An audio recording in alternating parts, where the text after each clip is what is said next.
I start by removing these 4 screws that secure the back cover.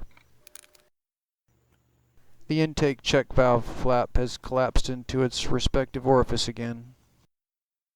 I'm going to replace it with a piece of plastic cut from a flat, smooth section of this yogurt container lid. I cut out a 6mm square from the lid and then nipped off the corners. Then it was installed like so into the intake valve body.